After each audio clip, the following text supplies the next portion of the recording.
Hello everyone, welcome back to my channel English ভাবনা। তো আজকে ক্লাসে আমি আলোচনা করতে চলেছি তোমাদের সবচেয়ে ডিমান্ডেড টপিক ক্লজ নিয়ে। তো ক্লজ নিয়ে তোমাদের মধ্যে যতটা ধোঁয়াশা রয়েছে সে সব ধোঁয়াশাগুলো আজকে আমি এই ভিডিওতে দূর করে দেবো। এই ভিডিওটা খুবই ডিটেলসে বানানো হয়েছে, তো তোমরা অবশ্যই শেষ পর্যন্ত ভিডিওটা দেখবে। তো চলো ভিডিওটা শুরু করা যাক। তো প্রথমে আমরা দেখবো ক্লজ কি এবং ক্লজের ডেফিনেশনটা কি। তো দেখো, প্রথমে ক্লজের বাংলা অর্থ দেখে নাও। ক্লজের বাংলা অর্থ হলো বাক্যাংশ বা পদ। তো ক্লজ কি? Clause is nothing but a group of ওয়ার্ডস।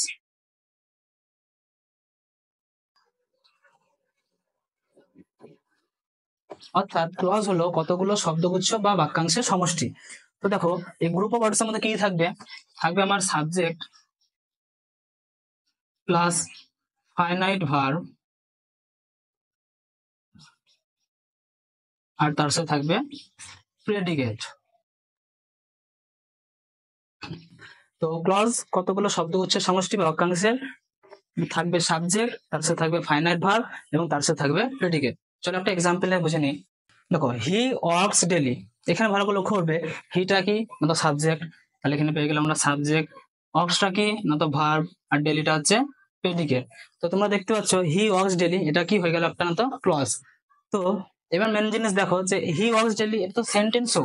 তাহলে আমি যখন বুঝেছিলাম তখন আমার একটা সমস্যা ছিল, কিন্তু এই সমস্যা তোমাদের আর হবে না যে কোনটা ক্লজ আর কোনটা সেন্টেন্স। দেখো, হি ওয়ার্কস ডেলি, এটা আমরা দেখতে পাচ্ছি সাবজেক্ট ভার্ব আর প্রেডিকেট আছে, তার মানে এটা সেন্টেন্সও বোঝাচ্ছে আবার ক্লজও বোঝাচ্ছে। তো মেন ডিফারেন্সটা কি দেখো, সেন্টেন্স যে সেন্টেন্স রয়েছে সেন্টেন্সের মধ্যে কিন্তু কি থাকবে না তো ক্লজ। তো কি সেন্টেন্সের মধ্যে থাকবে ক্লজ, আর ক্লজের মধ্যে কিন্তু সেন্টেন্স থাকবে না।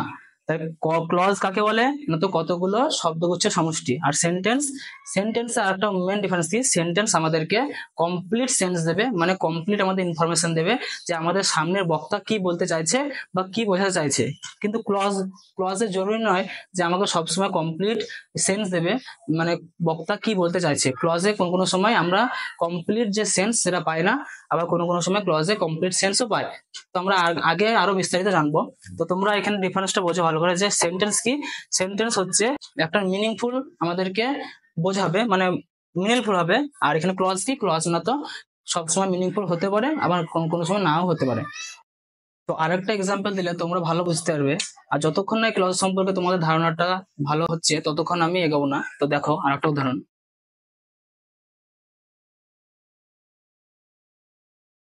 বাক্যটা দেখো, I know what his name is, মানে আমি জানি তার নামটা কি। তাহলে এখানে দেখো আই নো এটা কি, এটা একটা সেন্টেন্স। আর এখানে হোয়াট হিজ নেম ইজ এটাও কি একটা না তো সেন্টেন্স। তো এখানে আমরা জেনে এসেছি যেটা সেন্টেন্স, কিন্তু আসলে এটা হচ্ছে না তো কি ক্লজ, আর এটা হচ্ছে একটা ক্লজ। তো দেখো, আই নো এটা একটা সেন্টেন্স, আর হোয়াট ইজ নেম ইজ এটা একটা সেন্টেন্স, কিন্তু আমরা কি এটা দুটো সেন্টেন্স বলবো? না, কখনোই না।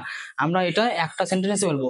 না তো কি অনেকগুলো ছোট ছোট ক্লজ নিয়ে তৈরি হয় কি না তো বাক্য। তো অনেক ক্লজ কি, ক্লজ হচ্ছে একটা ছোট ইউনিট, আর এই ছোট ছোট ইউনিট বা ক্লজ গুলো নিয়ে তৈরি হচ্ছে কি না তো একটা বাক্য। তাহলে ক্লজ আর সেন্টেন্স এই ডিফারেন্সটা নিশ্চয় তোমরা ভালো বুঝতে পেরেছো, আর নিশ্চয় তোমাদের কোনো ভুল হবে না ক্লজ আর সেন্টেন্সের ব্যাপার নিয়ে। তো ক্লজ কি দেখতে পেলাম না তো ক্লজ হচ্ছে ছোট ছোট ইউনিট যেগুলো অনেক সাথে যুক্ত হয়ে হচ্ছে একটা সেন্টেন্স। আর ক্লজে সবসময় আমাদের মিনিংফুল হতে পারে, বা কোনো কোনো সময় আমাদের কমপ্লিট সেন্স নাও দিতে পারে। আর সেন্টেন্সে কিন্তু আমরা সবসময় কমপ্লিট সেন্স পেয়ে যাই যে সামনের বক্তা কি বলতে চাইছে। তো চলো এবার ক্লজের ক্যাটাগরি গুলো দেখা যাক। ক্লজকে আমি মেইনলি দুইটি ভাগে ভাগ করেছি, এক হচ্ছে ইন্ডিপেন্ডেন্ট ক্লজ আর একটা হচ্ছে ডিপেন্ডেন্ট ক্লজ। তো ইন্ডিপেন্ডেন্ট ক্লজকে আরো দুই ভাগে বলা যায়, যেমন প্রিন্সিপাল ক্লজ,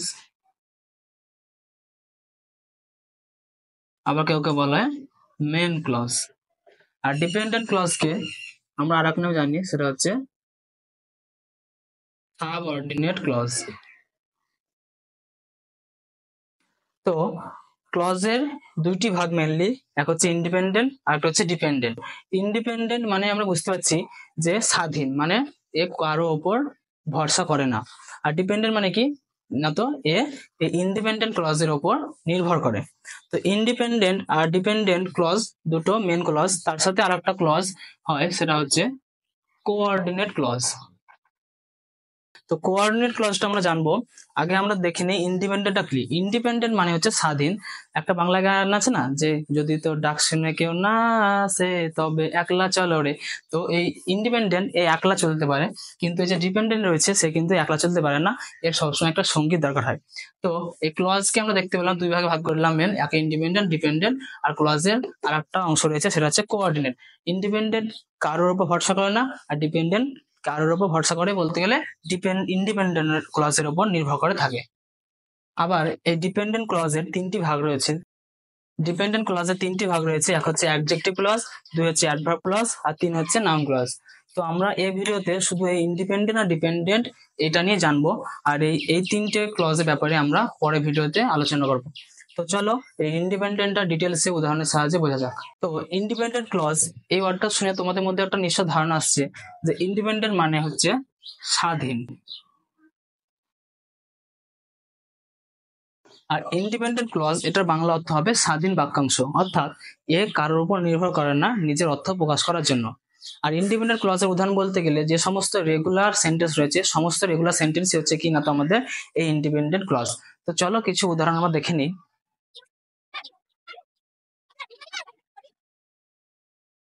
তো এখানে দেখো প্রথমে আমি লিখেছি I wanted to go for a walk, মানে আমি বেড়াতে যেতে চাইছিলাম। তাই এখানে এই বাক্যটা বলার জন্য কারোর উপর নির্ভর করতে হচ্ছে না, আর এই বাক্যটা একটা সম্পূর্ণ আমাদেরকে তথ্য দিচ্ছে এবং মিনিংফুল একটা সেন্টেন্স। আর এখানে আমরা দেখতে পাচ্ছি এটা হচ্ছে সাবজেক্ট, এটা হচ্ছে ভার্ব, এটা হচ্ছে আমাদের প্রেডিকেট। তা তিনটে আছে, তার মানে এটা একটা ক্লজ। সাবজেক্ট, ভার্ব আর প্রেডিকেট এই তিনটে আছে, তার জন্য আমরা এটা বলতে পারি কি একটা ইন্ডিপেন্ডেন্ট ক্লজ, যেটা আমাদেরকে সম্পূর্ণ একটা তথ্য দিচ্ছে এবং নিজে সে একটা মিনিংফুল সেন্টেন্স। 2 নম্বর উদাহরণ, সি স্টাডিড হার্ড, মানে সে অত্যন্ত পড়াশোনা করেছিল। তাহলে এখানে সি সি হচ্ছে সাবজেক্ট, স্টাডিড এটা হচ্ছে ভার্ব, আর হার্ড হচ্ছে প্রেডিকেট। তাহলে তিনটে থাকার কারণে এটা হয়ে যাবে কি, এটা হয়ে যাবে ক্লজ। আর এটা কারোর উপর নির্ভর করছে না নিজের অর্থ প্রকাশ করার জন্য, এর নিজে হচ্ছে মিনিংফুল একটা সেন্টেন্স। আর 3 নম্বর উদাহরণ দেখো, আই লাইক দ্য ড্রেস, মানে আমি ড্রেসটা পছন্দ করি। কি পছন্দ করি? ড্রেসটা পছন্দ করি। তাহলে এখানে আমরা বুঝতে পারছি আমি ড্রেসটা পছন্দ করি, এটা হচ্ছে একটা কমপ্লিট সেন্টেন্স, মানে এ নিজের অর্থ প্রকাশ করছে নিজেই, কারো সাহায্য নিচ্ছে না। তার জন্য এটা হয়ে যাবে আমাদের কি না তো ইন্ডিপেন্ডেন্ট ক্লজ। তো ইন্ডিপেন্ডেন্ট ক্লজে সে কারোর উপর নির্ভর করছে না এবং কি থাকবে সাবজেক্ট, ভার্ব আর প্রেডিকেট। তো এখানে আবার একটা মেন ব্যাপার আছে যে আমাদের যে ইন্ডিপেন্ডেন্ট ক্লজ রয়েছে, এই দুটো ইন্ডিপেন্ডেন্ট ক্লজকে যুক্ত করার জন্য আমরা কনজাংশনে ব্যবহার করি। তোমাদের আমি আগে বলেছিলাম যে ক্লজ 3 প্রকার, ইন্ডিপেন্ডেন্ট, ডিপেন্ডেন্ট আর একটা আছে কোঅর্ডিনেটিং। তো কোঅর্ডিনেটিং ক্লজকে যুক্ত করার জন্য আমরা কি ইউজ করব না তো কনজাংশন। তো কোঅর্ডিনেটিং ক্লজ কিভাবে হয় দেখো, এখানে আছে I wanted to go for a walk, মানে আমি বেড়াতে যেতে চাইছিলাম।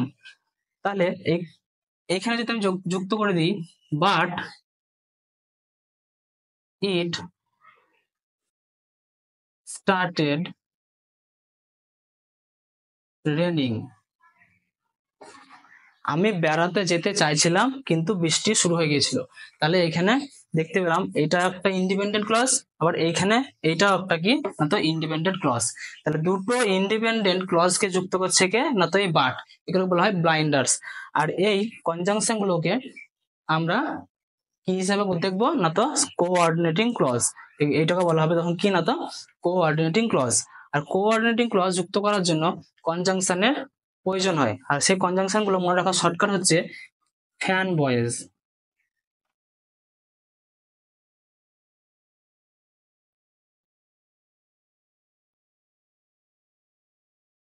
এফে কি, এফে হচ্ছে ফর, এতে হচ্ছে অ্যান্ড, এনে হচ্ছে নট, বিতে হচ্ছে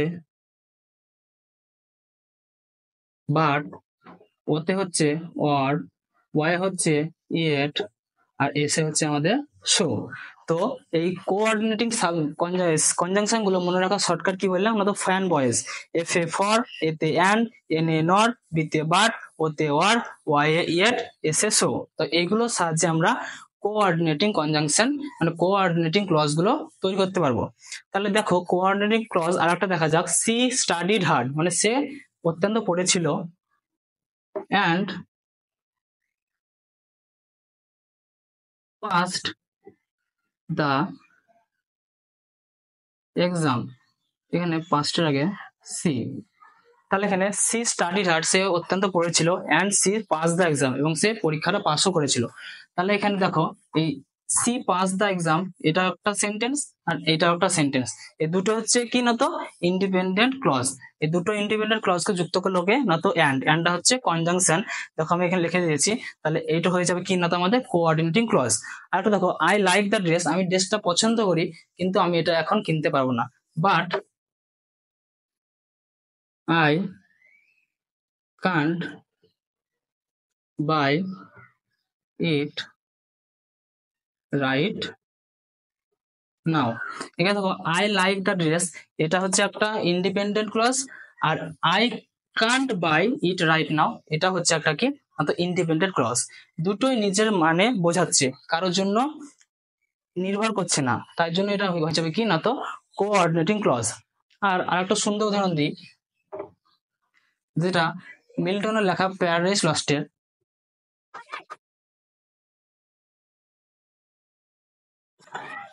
অ্যাওয়েক অ্যারাইজ আর বি ফরএভার ফলেন, মানে ওঠো জাগো অথবা সব চিরকালের জন্য নিমজ্জিত থেকে যাও। মানে এখানে স্যাটার্ন তার অনুগামীদের এটা বলবে, এখানে অ্যাওয়েক অ্যারাইজ আর বি ফরএভার ফলেন, এখানে একটা আর ওয়ার্ড, এটা একটা কি না তো এই সাবঅর্ডিনেটিং কনজাংশন। তাহলে এখানে দেখতে পাচ্ছি এই ওয়ার্ড যুক্ত হলো। আর একটা উদাহরণ, ডু অর ডাই, দেখো এখানে অর যুক্ত হলো, তাহলে করো অথবা মরো, তাহলে এটা কি এটা হয়ে গেল আমাদের কি সাবঅর্ডিনেটিং ক্লজ।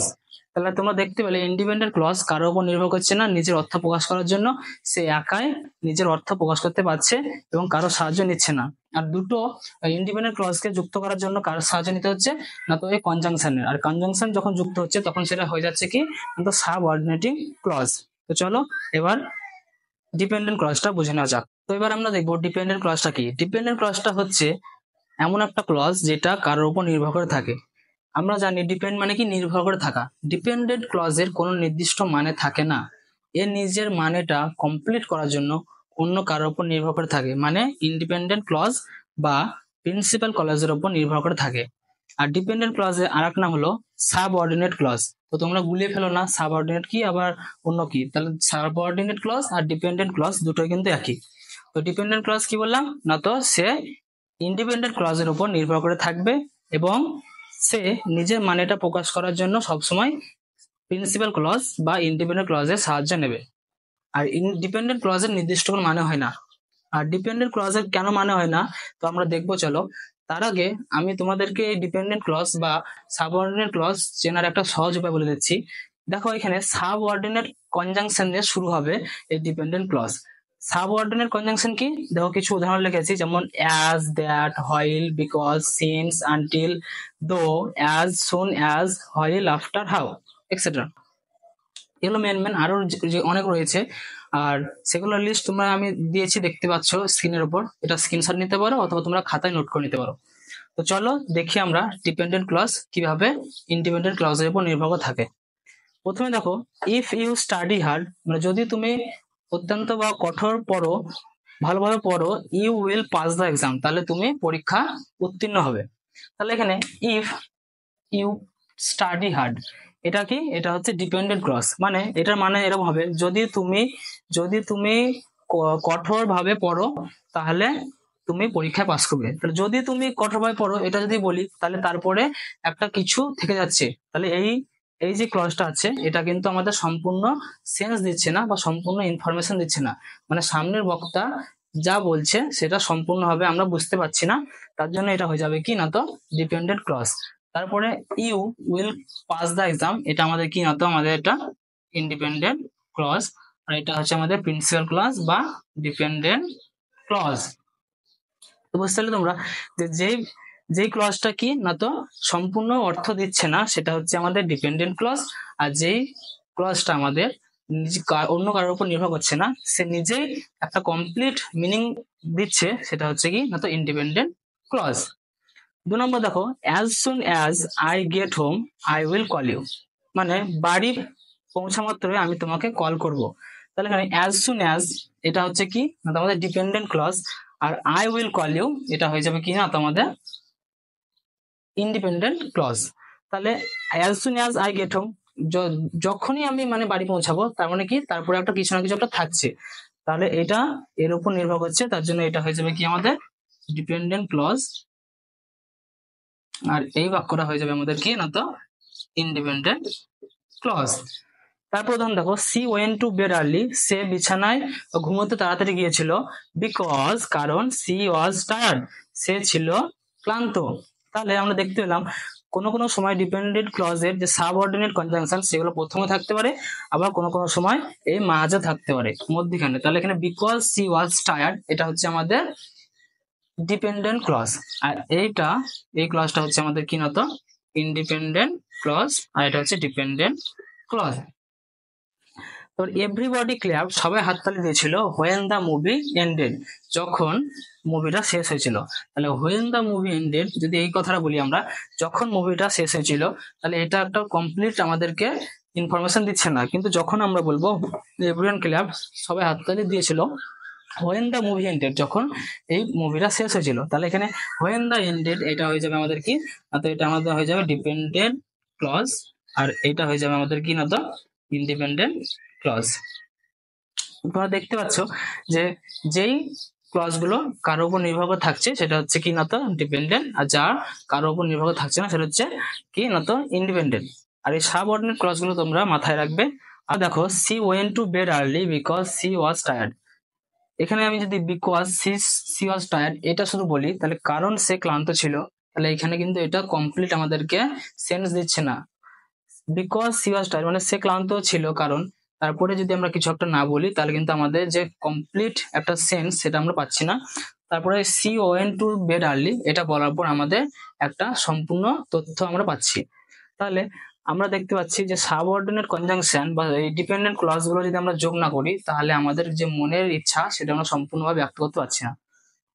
আর এখানে দেখো if you study hard you will pass the exam, এটা কি ক্লজ না তো এটা ডিপেন্ডেন্ট ক্লজের মধ্যে হচ্ছে অ্যাডভার্ব ক্লজ, কারণ এটা হচ্ছে একটা কন্ডিশন বোঝাচ্ছে। এই চারটে হচ্ছে কি না তো আমাদের অ্যাডভার্ব ক্লজ। আর একটা উদাহরণ তোমাদের বলছি আমি,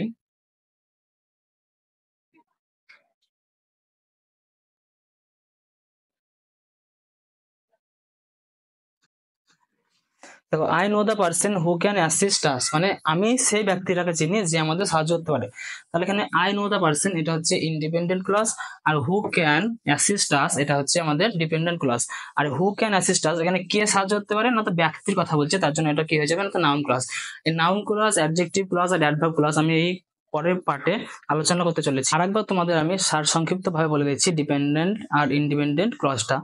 ডিপেন্ডেন্ট ক্লজ কি না তো যেটা কারোর উপর নির্ভর করে না, আর ডিপেন্ডেন্ট হচ্ছে কারোর উপর নির্ভর করে। ধরো আমি হাতের উপরে পেনটা রাখছি, এই এই যে আমার মার্কারটা আছে, এই মার্কারটা কার উপর নির্ভর করে আছে না তো আমার হাতের উপর। তাহলে আমি হাতটা যদি সরিয়ে দিই তাহলে মার্কারটার কোনো অর্থ থাকছে না। তাহলে এই মার্কারটা হয়ে যাবে তখন কি ডিপেন্ডেন্ট, কারণ হাতের উপর ভর করেছিল, আর এই হাতটা হয়ে যাবে আমার কি না তো ইন্ডিপেন্ডেন্ট। তাহলে ইন্ডিপেন্ডেন্ট ক্লজ কারোর উপর দেখছে ভর থাকছে না, যেখানে মন সেখানে থাকছে এবং সে একটা নির্দিষ্ট মানে বোঝাচ্ছে। আর এই ডিপেন্ডেন্ট ক্লজ কিন্তু কারোর উপর ভর থাকছে, কারোর উপর বলতে গেলে ইন্ডিপেন্ডেন্ট ক্লজের উপর ভর থাকছে। তো আশা করছি তোমাদের ভিডিওটা ভালো লাগে থাকবে, আর তোমরা অবশ্যই আমার চ্যানেলটা সাবস্ক্রাইব করবে ও কমেন্ট করবে। তো চলো দেখা হচ্ছে পরের ভিডিওতে, ততক্ষণ পর্যন্ত গুড বাই।